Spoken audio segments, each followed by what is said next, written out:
So I'll get started with the session, which is setting the context for the need of having a new avatar of cybersecurity strategy in the country. After the previous session, where we went into quite a lot of details on artificial intelligence, machine learnings, blockchain, maybe this session is a step back from there. It's not going to be as intense as what the previous session was. And I understand in the sequence this was to be done previously, and that was a build up, but we'll go from there. So what are we going to discuss today is, in a way, it's a carry forward from the panel which we had in the morning, saying how the entire landscape is changing. And in the morning we talked upon 3 decades. The first decade in the new millennium, which is the duration from 2000 to 2010. The second decade which we're going through, which is 2010 to 2020, and what's going forward from 2020 onwards.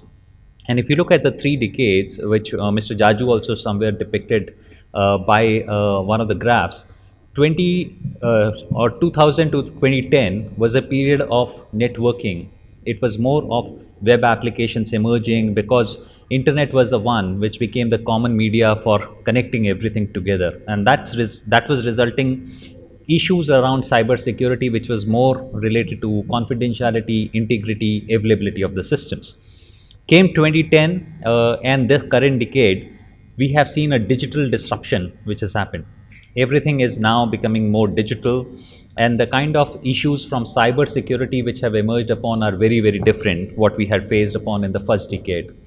And the decade going forward from here, where we are, will be all about connected and advanced technologies being used, which is the artificial intelligence, machine learning, and all associated cognitive technologies to be used upon. So that's the context in which we are operating, and the economy is also getting impacted accordingly. And that's where there is a need for us to look back at the cybersecurity strategy. Look at saying what's the impact of all these shifts which are happening. We'll try looking at a broader perspective on that one, and possible areas how we should be looking at getting this right as we move forward from here. So those are the areas which I will be discussing upon. This is a well-known, so let me go forward from there. This is a famous picture which we get to see quite often, saying that how India gets perceived upon, which still there at some point of time, but how the transformation has really happened upon from where we were to where we are at this point of time. And we are really growing at a very fast pace where we are at this moment. Everyone is talking digital at this point of time. There was a huge debate in the morning saying data is the new currency. I heard data being new oil, everyone talking of all of that. There was a fair bit of intense conversation, should the data be taxed, and so on and so forth, which was going around. So data is generating its own conversations. In fact, it's a very interesting conversation. Someone happened to ask me saying, what is data? Physically, what is data? Does data has a weight? So if you have a hard disk which has no data in it, it has some weight. If you pump in some data into that hard disk, does the weight of that hard disk changes? The answer really is no, it doesn't change. So data to that extent cannot be really compared upon with any other physical entity, but it's becoming a new currency, and that's the kind of an economy where we are operating upon. It's also resulting in change in our behavior. The customers or the recipient of services are becoming very, very demanding. Because everything has to happen instantly. And that's a big challenge coming across, saying that if there are cyber controls not being put in place, the expectation is of having so much real-time information that any disruption can cause a lot of impact at this point of time. And the way the households are operating upon are completely different. All these statistics, while they help us to re-establish that yes, we are really moving forward on digital adoption happening in the country, but if you really see the average time which a citizen of the country is spending on the digital platforms, that really goes out to showcase that we are not laggards when it comes on to adopting digital technologies. So it's almost 2.5 hours which every individual on an average is spending out today using these digital technologies.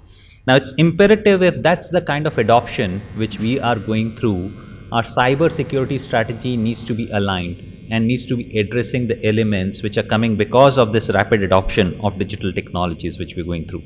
It's resulting in new business models which are aimed for bringing in more business efficiencies. But are these business models also bringing in right perspectives to be looked upon from a data security or cyber security? I think is cyber being looked upon by design, or cyber coming as a retrospectively a thought process coming over? I think that's a big question which really is emerging upon with rapid adoption of digital technologies which is happening. So we all understand India is digitizing rapidly, but I think sometimes the statistics really help upon. If you get to see the two separate charts over here, in 2017, the digital adoption index for overall globally, India was possibly the 20th country, right on the global chart. That's the kind of global adoption or digital adoption for the country was happening upon. But if you really see how it has paced out in the 3 years duration from 2014 to 2017, just to come up to that level, that itself is significant. And this data is obviously updated till 2017. We've been constantly making strides and moving forward upwards on saying how the digital adoption index has been changing constantly for the country. So we are the second fastest amongst the country on adopting the digital economies.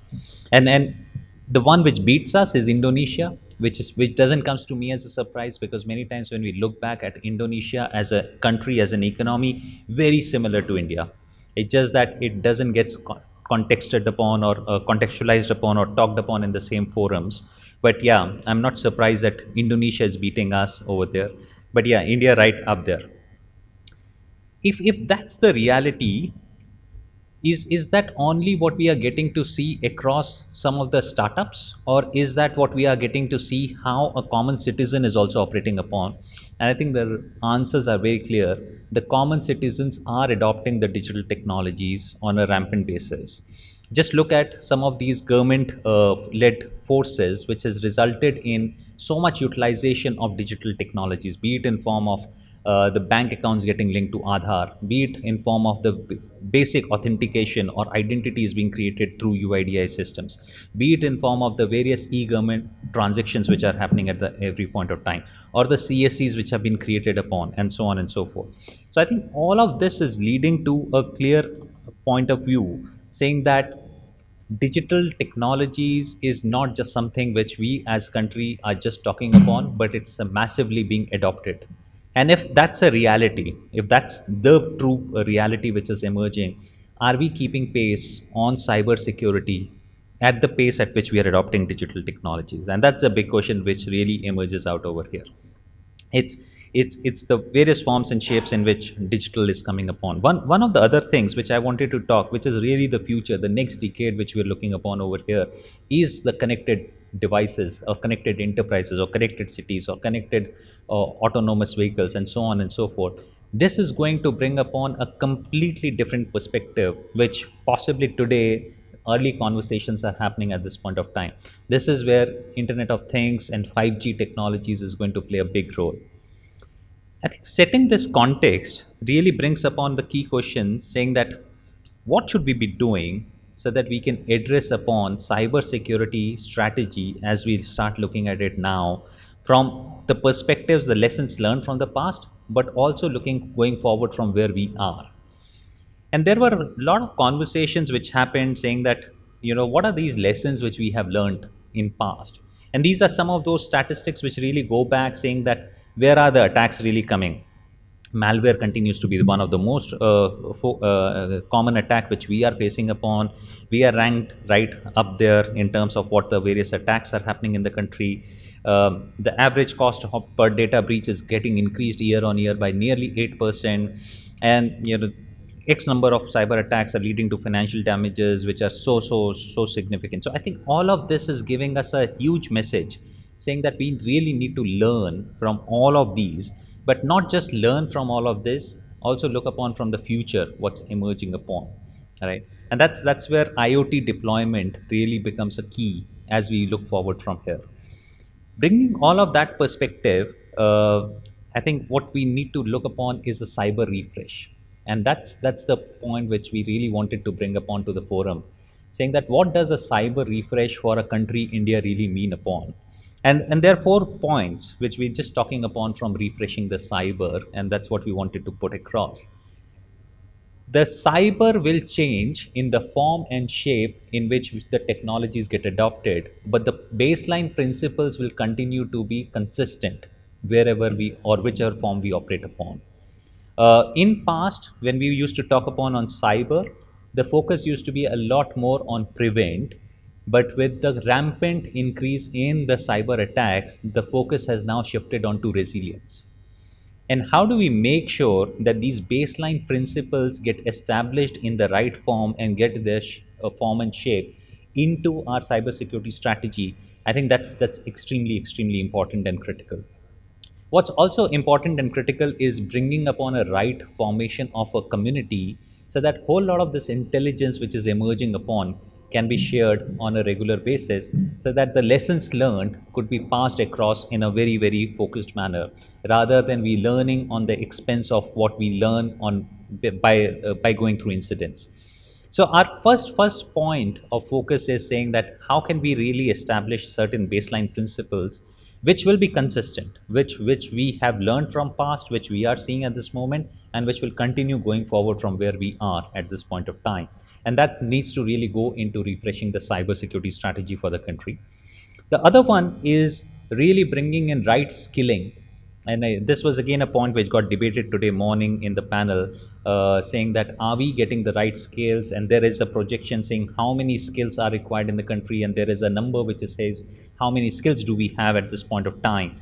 I think it's very clearly required and key element of our strategy, saying that how do we go about not just having a talk on bringing upon the right or enabling the right skilling, but actually doing the right skilling. So how do we establish a very defined upon program with the academia so that those universities can be focused upon on building upon the right cybersecurity skills. And there is a need also for us to create those platforms where we can identify the talent on cyber is not only restricted to certain universities, it typically tends to emerge upon from various other forums as well. How do we create those platforms where we can identify that talent across the country and bring them at the right level to upskill or possibly right skill them so that they can contribute to the economy of the country? The third point, which really becomes imperative, and specifically going forward from where we are, we have seen the digital disruption. We are going to see the complete disruption which is going to come up because of the Internet of Things and connected devices. What's becoming extremely important is this entire population and citizens of the country, they need to go through a massive upgrade on awareness. We did debate upon on that, saying that what are the various programs which should be looked upon. Is there again a play which should emerge upon from cybersecurity strategy, but it should really go across the various stakeholders to look at it more holistically, and that's how the awareness really can be built upon. This will require multiple channels. This will require contribution coming in from various different parts of the ministries, and various institutes have to contribute upon. But this will be really defining moment for us to be really moving us on cybersecurity agenda right up there. And the last one is how do you really move upon an approach which is more proactive rather than being reactive?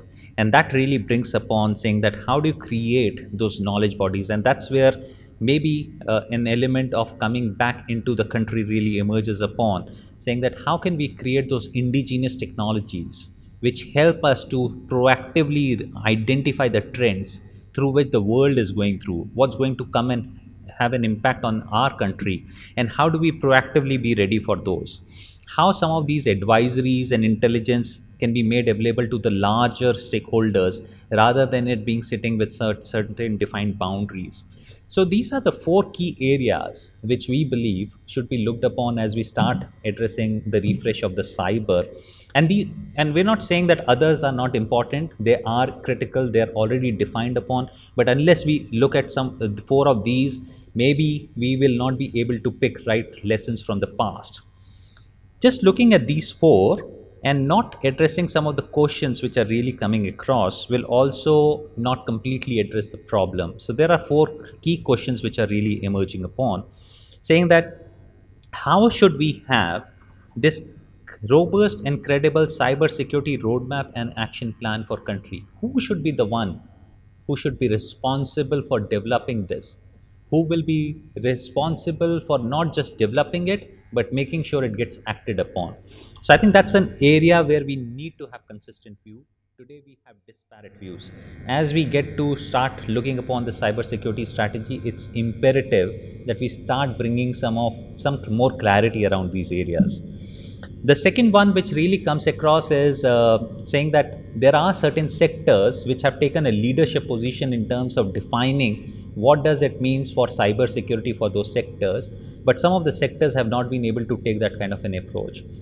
Somewhere now, when we are looking at the cybersecurity strategy, there has to be a view emerging. Are we as a country going to go ahead with a sector specific view, or are we going to have a central governing agency which will be further enabled through the sector specific views?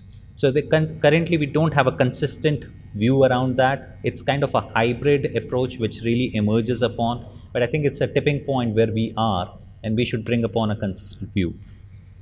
Is there a need for us to have some kind of a national regulatory body around cybersecurity? We already have multiple agencies. There was again a point which got discussed upon in the morning panel, saying we have cybersecurity coordinator, we have NCIPC, we have MITI, which all of them are playing their roles. But how do we bring all of them together and provide them right power? And not just being accountable for what they're doing, but they also make sure it gets implemented. And eventually, somewhere the impact of cyber is going to be so significant that it will encompass the entire society. So how do we make sure that it's not limited to these stakeholders which we traditionally look upon, but go beyond those stakeholders and identify those right stakeholders, so that we can build upon a digital society which gets a lot of trust and a feeling of security out of those? So those are the four areas in addition to what we wanted to bring upon, saying that we somewhere need to have a consistent view. And it's a great point where we are looking at putting together cybersecurity strategy, where these things could emerge upon, and they can help us defining the way forward for the country, at least for the next decade. We are that much well prepared upon. Those are the thoughts which I wanted to leave upon, and happy to have some feedback from the group which we have over here. In terms of baselines, if we see, so if we see within the financial services sector itself, so RBI came out with its own framework on 2nd of June 2016. Then prior to that, we had on 6th of July 2015 from SEBI. On 7th of April 2017, we had from IRDAI. Now SEBI is at a very high level, RBI is in some detail, and IRDAI, those who have seen know that it's also got a list of 300 plus checklist items. Okay. So I think when the regulations come, they also need to look at to what extent you actually want to be prescriptive, and to what extent you just want to provide guidance. And as Gautam just mentioned, in terms of let's say NIST or other type of frameworks, now even when it comes to standards, a lot of standards are voluntary. Most of the standards actually are voluntary. Even if you look at the Bureau of Indian Standards, they got 1,000 standards overall, but only a handful of them are mandatory. For example, for pressure cooker, for fire extinguishers, and for cooking stoves, etc. Most of them are actually voluntary, other standards. And on the frameworks, if you see something like this cybersecurity framework, that framework has got two interesting angles. Number one, it's voluntary, and it's like any country, any entity, anything, anybody can adopt it the way they want. And of course, many countries have adopted it as it is. But the other thing is the way it was developed itself. So the work started many years back, and finally they developed something way back in 2014. It came in February, and that's when it got formalized, the version 1. And last year they have already come out with the version 1.1, because they are realizing that this is something which even as a framework can't and should not remain static. So I think in our processes also, what we need to do is, number one, it needs to be comprehensive, but also it needs to have a consultative approach, as well as build in, like, just not security by design. I would say also we should have certain other processes by design in the cybersecurity strategy itself. For example, what is the process of about review and revision of the policy as and when needed? Okay, so rather than, let's say, waking up after 5 or 6 years again and then doing it. And second thing is, if you see NATO as well as ENISA, which is the European Network Information and Information Agency there, Information Security Agency, ENISA. Now, both ENISA as well as NATO, they also have standing committees like of private sector advisory boards. So I think that's another aspect to be built in here. It is not that the private sector will make the decisions on behalf of the government, but there's an advisory board which is diverse, and they will keep on giving these type of inputs on an ongoing basis, rather than, let's say, right now, yes, the government is consulting a lot on the national cybersecurity strategy, which is a welcome step. But going forward, we should also make an institutional mechanism that this is a continuing exercise. Thank you. So Deepak, that was a point which got debated, and I think one of the things which we are highlighting is saying, how do we bring this clarity? Is regulator the one who is going to bring those very clear mandates, or is there going to be a central governing agency which will have a broad framework or standard being defined upon, which could be voluntary to certain parts, maybe mandatory to certain parts, but then regulator needs to start deep diving. Today, we don't have a very clear view on that, and I think it's a great opportunity now to define it. And if we want to leverage from some of the mature economies where Europe possibly has gone by one size fits all, it's not so much sector specific, but Northern America, which has gone very deep into sectors. Or maybe if we believe that it's in time where we start bringing a mix of a both, but we should have a clarity around that. Amongst all the regulators we have, one regulator we strongly miss is an awareness regulator. And in India, we are very, very, very poor when it comes to training people. So cybersecurity, the biggest harm that I see today is so many operating systems, so many other devices are there. There is no way to classify and identify what is the service level agreement they should have when they land in India. Nothing of that has been ever spoken about. No one is there on the ground to even teach. Yesterday I was at I shouldn't say this, but I was at the IB, and my laptop went through a session of scanning. The lady at the desk, she's supposed to scan and check my laptop whether I can take it inside. I had a presentation. She didn't know what to do with it. So there is no basic SLA defined, even at IB, to figure out what is supposed to be done. So she's not trained. 20 minutes I was standing there, and I figured out she didn't know what to do with that laptop. She looked at the number, she looked it back, she's asking me, is the Sony Vaio was written broad, beautifully on top there. What next? She doesn't know.